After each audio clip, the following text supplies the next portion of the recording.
Anyway, mas matanda naman ako sa inyo. General Puracan,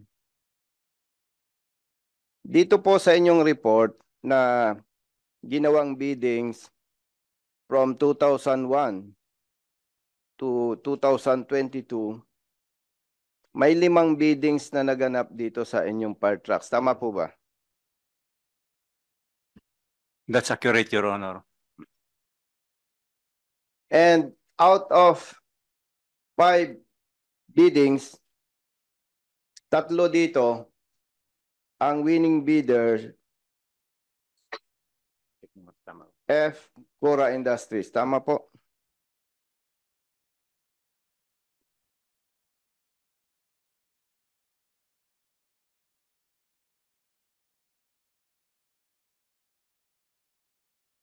That's correct, Your Honor. Okay. Dito po sa ginanap na biddings, ang head ng Technical Working Group ng Bids and Awards Committee ng Bureau of Fire, si Fire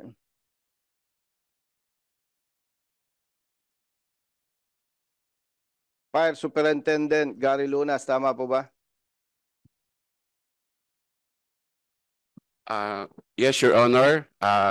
Superintendent Gary Lunas was designated head of the TWG. If Your Honor would permit me No. to answer your... No. Kung ano lang po yung tanong ko, yung nasagutin nyo. So, ulitin ko po ang tanong ha. Nung maganap yung 5 biddings, of course, prior do sa biddings, ang tanong ko po, si Fire Superintendent Lunas po ba ang head ng Technical Working Group ng Bureau of Fire sa Bids and Awards Committee? Yes or Your no? Honor, yes, Your Honor, if you Okay. permit me to answer the question. During the previous hearing, Mr. Chair, na brought out sa atin, allegedly, itong Toyota Fortuner with plate number NGX 6951 registered under the name of Mr. Eric Taguines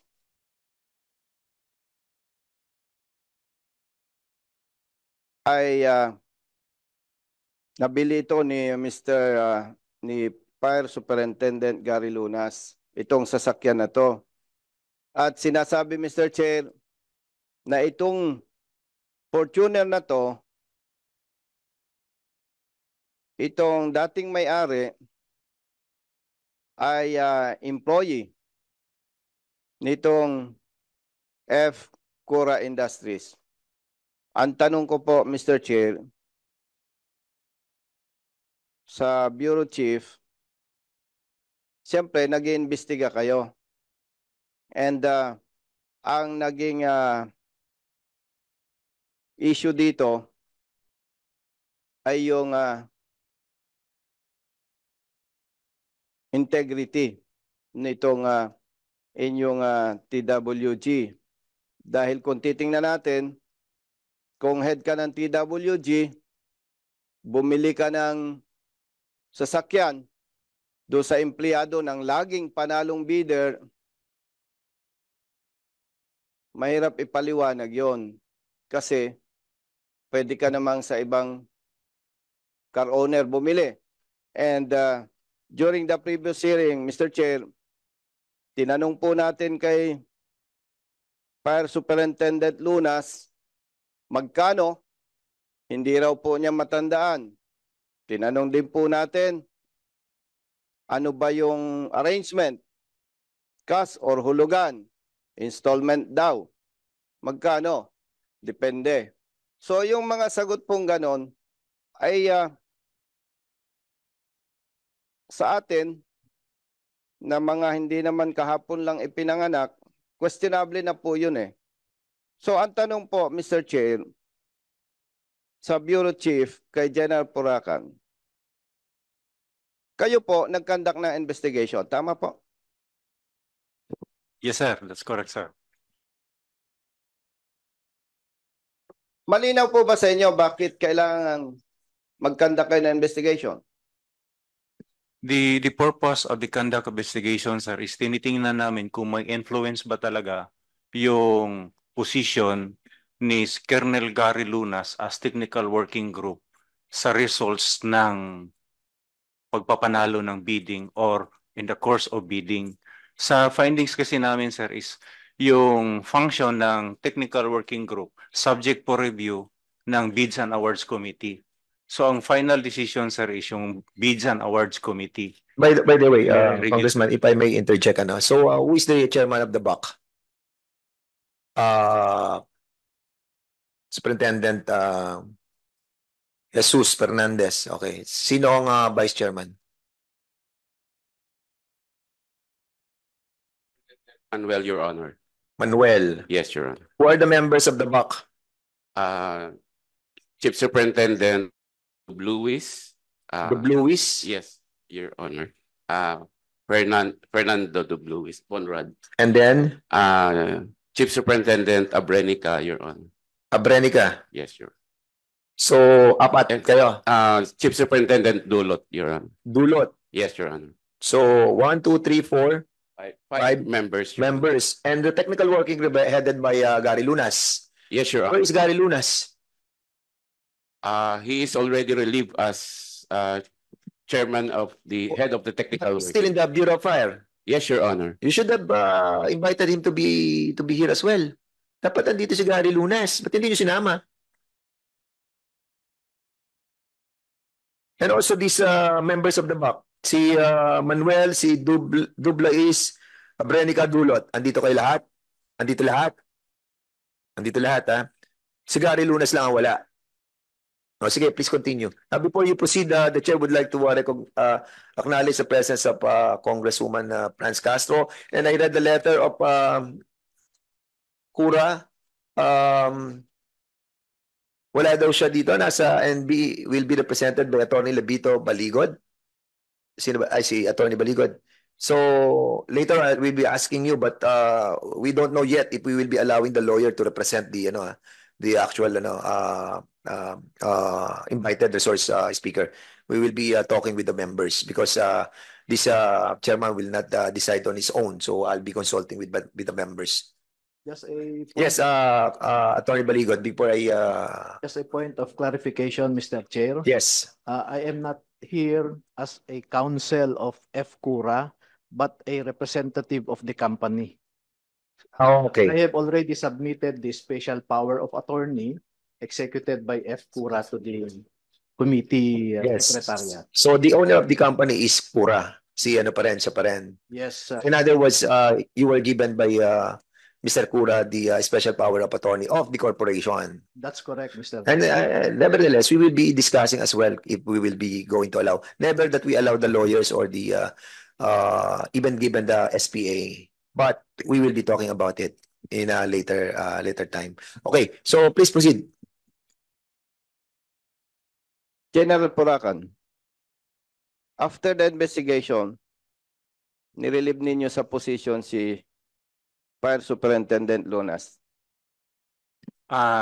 No, Your Honor. Before the investigation, Your Honor, we relieve him of his duties and responsibilities as a member of the technical working group before the conduct of investigation. Before? Yes, Your Honor. For what ground? Para preventive, Your Honor, wala na siyang magagawa pa doon sa opisina, nag-conduct na kami. Parang preventive suspension on our part. But parang protocol na po kasi natin, Your Honor, na pag may i-conduct tayo investigation, dapat nakaalis na yung tao doon. Yun pong ginawa namin, Your Honor. Okay, so nirelieve ninyo bago kayo mag-conduct na investigation. Yes, Your Honor. That's correct, Your Honor. Okay, then after investigation, sinasabi ninyo wala siyang administrative offense. Ang tinitingnan kasi namin, Your Honor, is doon sa may effect ba yung pagiging... Excuse me. Yes, Your Honor.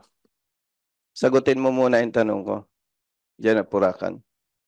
Diba nirelieve ninyo before investigation? Yes, Your Honor. That's Then, correct, Your Honor. After investigation, sabi ninyo wala kayong ipapile na case na administrative case. Tama ba? Yes, Your Honor. Based on the findings of the ES, Your Okay. Honor. So kung after investigation, sinasabi ninyo na wala siyang administrative offense or violation, ibabalik ninyo siya o hindi? Hindi na, Your Honor, kasi we have discretionary power naman as superior officers over subordinates.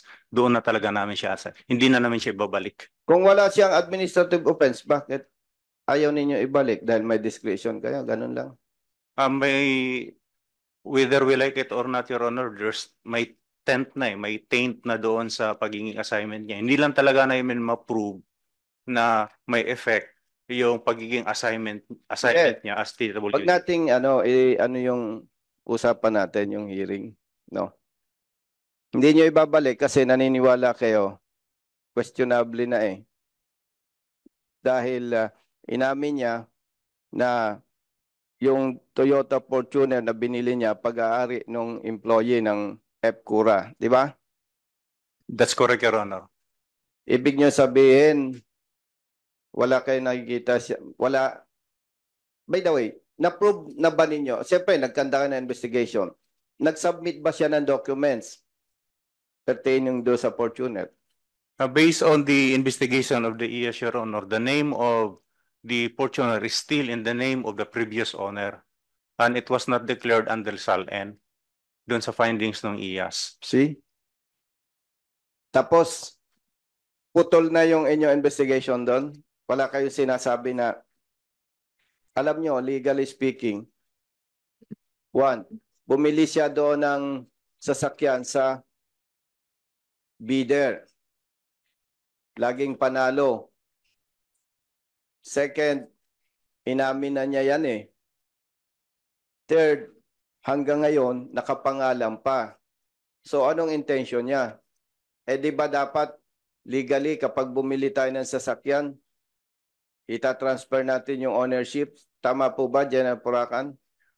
Your Honor, let me be specific. Ang tinitingnan pa namin dito, Your Honor, is nag-focus lang kami doon sa may effect ba yung pagiging assignment niya as TWG doon sa results ng procurement process kung may irregularity bang involved in the procurement process. Hindi namin siya ma-pin down doon dahil yung function niya as TWG is subject for approval and subject for review of the bids and awards Hindi, wag committee. muna po tayo pumunta doon sa functions ng TWG. Isa-isa po natin. Yes, Your Honor. Doon pa lang po, sa pagbili niya ng sasakyan, sa empleyado ng FCURA Industries na laging panalo sa bidding, questionable na. And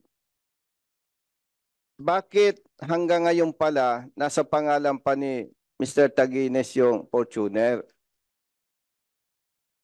So doon pa lang po, tayo as a government employee or public servant, questionable na po yun sa usapang legal.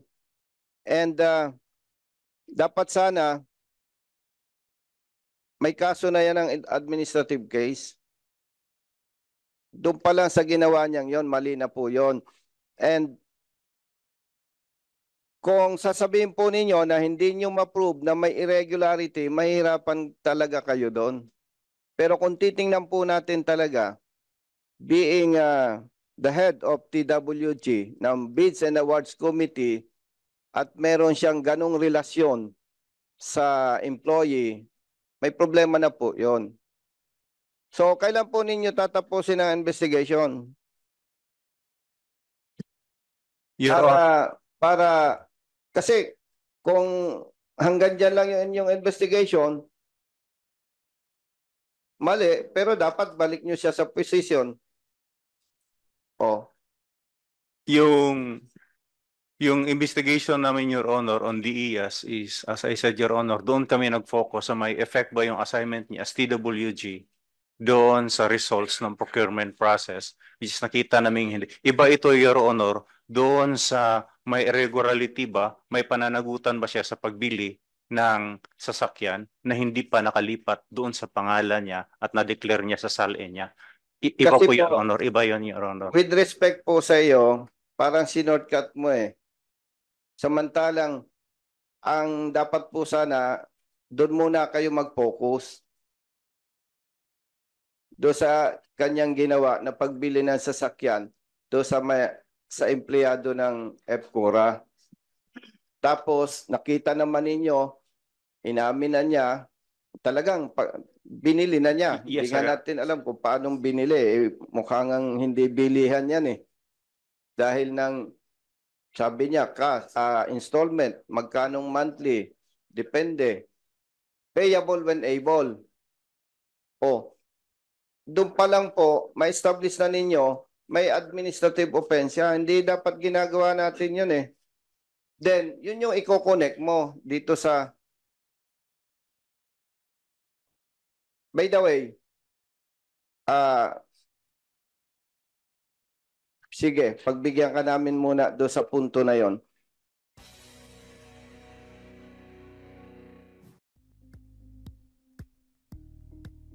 Thank you for watching Politico TV. Please like and subscribe to our channel for more videos.